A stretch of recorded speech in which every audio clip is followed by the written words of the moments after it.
tal? ¿Cómo va? Bienvenidos y bienvenidas a esta primera producción especial por los 50 años del Cordobazo. Ya se nota en el ambiente, ya se vive en el aire. Estamos con dos invitados y una invitada muy especial, los herederos del Cordobazo de algún modo. Antes de comenzar a conversar con ellos, vamos a compartir con ustedes una breve historia para ir metiéndonos en clima y para saber cómo se vivía ese mayo de 1969. Una historia oculta, secreta, justamente de una reunión secreta en las sierras de Córdoba. Lo compartimos y vamos a estar con nuestros invitados.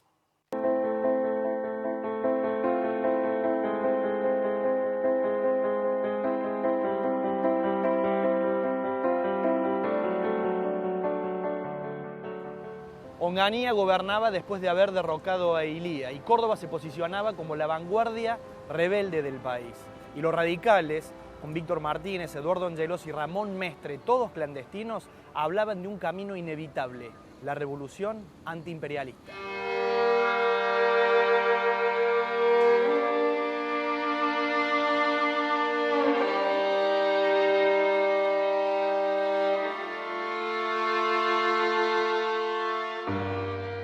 En algún lugar secreto de la provincia de Córdoba, un grupo de hombres comienzan las deliberaciones en voz baja y con sigilo. Realizan este 23 de mayo de 1969 el primer Congreso de Actualización Doctrinaria de la Unión Cívica Radical. El Congreso es clandestino. Felipe Cheli es quien preside el concilio. Lo asisten en calidad de secretarios Víctor Martínez y un joven Eduardo César Angelos. El invitado especial es Arturo Ilía, depuesto como presidente hace tan solo 3 años. Ricardo Balbín, líder excluyente del espacio, viaja desde Buenos Aires a este lugar secreto, pero antes lo frena la policía. Usted llega hasta acá y ya vamos a averiguar dónde están los otros.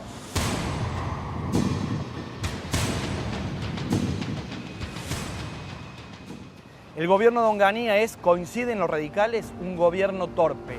En plena dictadura le dicen torpe al dictador.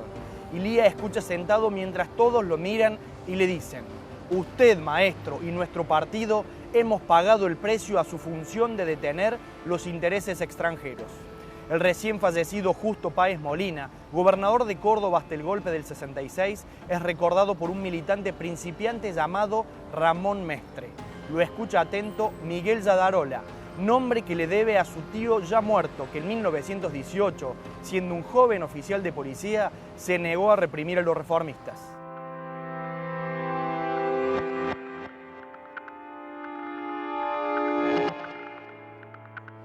El partido, en algún lugar secreto de Córdoba que nadie sabe cuál es, avala la lucha revolucionaria en la que el pueblo de la patria deberá intervenir para cambiar las estructuras.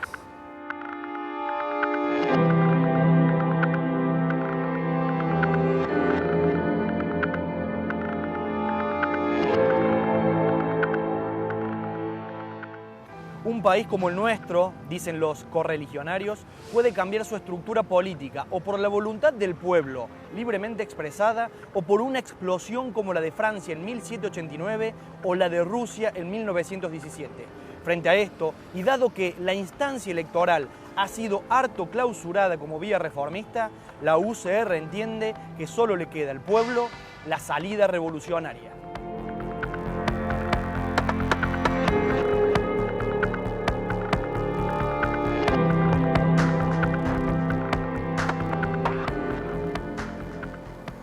El cierre del Congreso está previsto para el 25 de mayo, pero el 24 a las 6 de la tarde llega al Palace Hotel de la Cumbre el comisario del pueblo y les dice, sin violencia, pero con firmeza: muchachos, esto se terminó.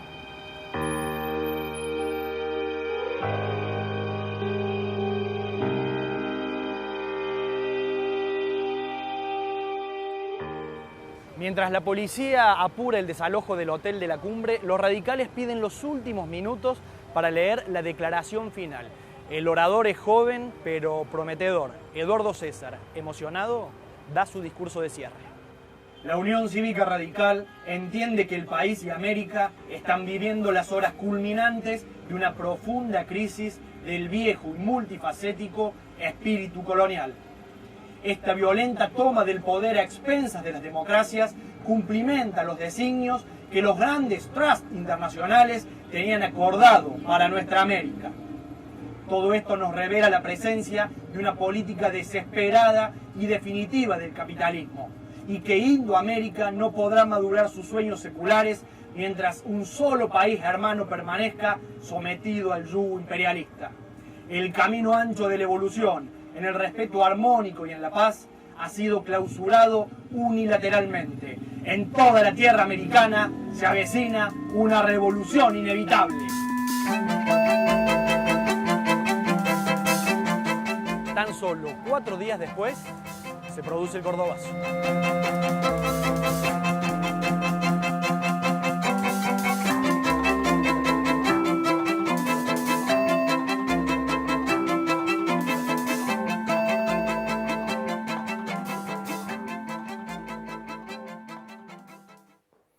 Bien, compartimos allí una de las tantas cápsulas y trabajos breves que venimos realizando en El Tiempo Está Después por Canal U, allí para meternos en clima del Cordobazo, lo que pasaba 4 días antes en un lugar secreto de Córdoba. Y ahora sí les doy la bienvenida a Atilio López, Malvina Tosco, Rafael Torres.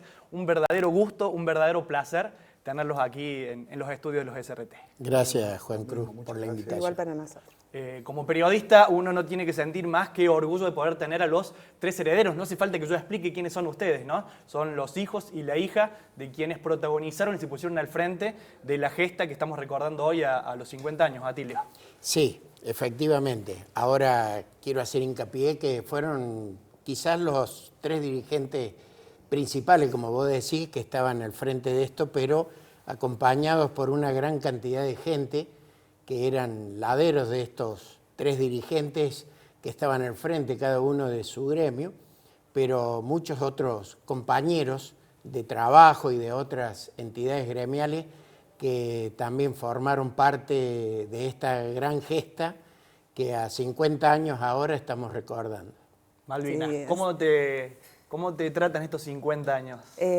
Con mucha emoción, y después de ver estas imágenes, y el doctor Arturo Ilía era amigo personal de mi papá y venía a mi casa, me emocionó recuerdo. Y la vergüenza que significa hoy la Unión Cívica Radical. Haberse aliado a la derecha, ser responsable de lo que hoy nos pasa. Muchas veces los compañeros peronistas creen que todo nació en el 45, pero esos radicales, el doctor Abel Amaya, que murió, que era abogado de mi papá, siento pena, verdaderamente pena. Bien, bien. Lo importante de conocer la historia para interpretar el presente, ¿no? Rafael, un gustazo tenerte acá. ¿Cómo te tratan a vos los 50 años?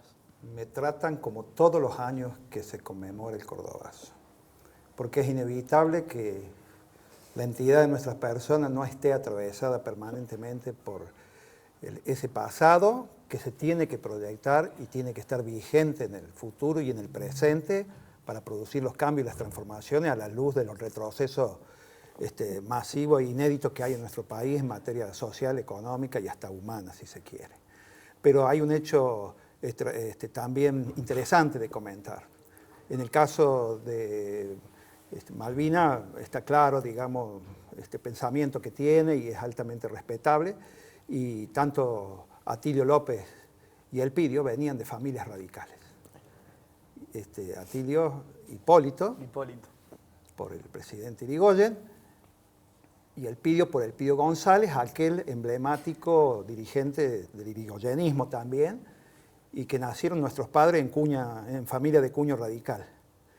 Entonces hay un enlace y hay una identificación, digamos, a partir, digamos, de una mirada que surge no estereotipadamente desde lo popular, por decir así, sino que realmente venimos de una cadena generacional que tiene que ver con cosas del pueblo, digamos. Mi padre se identificaba con Irigoyen. Por supuesto, se identificó con Perón y con muchos procesos que le vinieron del peronismo, pero no se puede desconocer para atrás, digamos, las luchas, inclusive las luchas obreras de inicios del siglo pasado, etc. Y bueno, yo creo que en el Cordobazo, que fue el punto cúlmine, nos encuentra hoy periódicamente compartiendo estos espacios y reconociéndonos mutuamente, no como gestores ni decisores de aquella epopeya, sino como que tenemos como una responsabilidad, digamos, familiar de mantener vivo y vigente en el seno de nuestras propias familias y hacia la sociedad, todo aquel que nos identifica o por donde transitamos, llevarlo con orgullo y con bastante hidalguía este tema. Bien. A medida que pasan los años, sin duda los hechos históricos van tomando mayor trascendencia, también se suelen hacer otras interpretaciones y sobre el cordobazo pesa eso también. En tu caso, Atilio, llegaste a poder disfrutar de tu padre, aunque sea algunos años, lo pudiste conocer, compartir cosas con él. Si se pudiera sintetizar, ¿cuál era la mirada de tu padre sobre el cordobazo? ¿Cómo lo contaba, cómo lo narraba él a eso? Te diría que es posterior al hecho. Indudablemente que lo que ellos organizaban o trataban de ponerse de acuerdo, creo que ninguno de los tres estuvo que iba a suceder lo que sucedió. Entonces, la valoración que hicieron a posteriori es como decir, como si alguien dijera se nos fue la mano o nos salió muy bien todo esto. Entonces, bueno, uno logró escuchar de boca de ellos todo lo bueno que había producido esto como resultado, como efecto. Y haciendo referencia al discurso final de Angelós de esa reunión secreta, uno era solamente para entusiasmarse. Si uno en su adolescencia escuchaba este tipo de...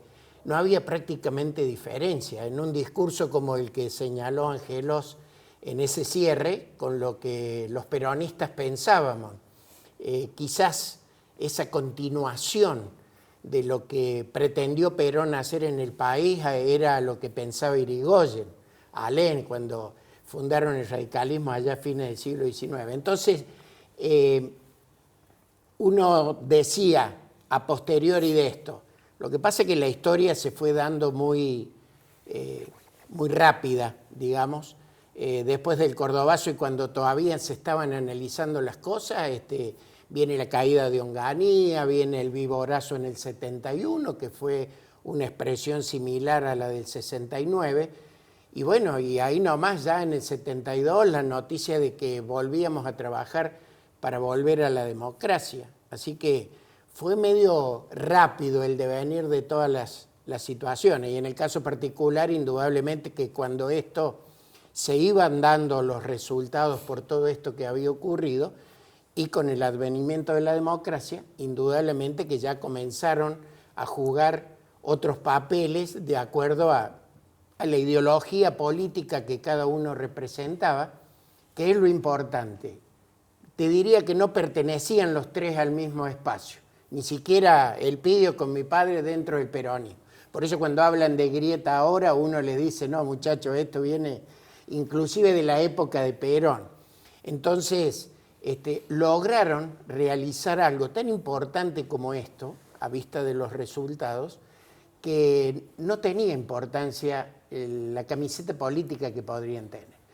Y bueno, y a partir de ahí se dio el hecho de la democracia en el 73 con la presencia de mi padre en la fórmula de la gobernación, y yo diría el apoyo de toda la masa trabajadora a través de la CGT, a través de... Sí, todos los sectores populares. De todos los sectores populares y de esas instituciones gremiales que habían formado parte de esto, del cordobazo, del viborazo.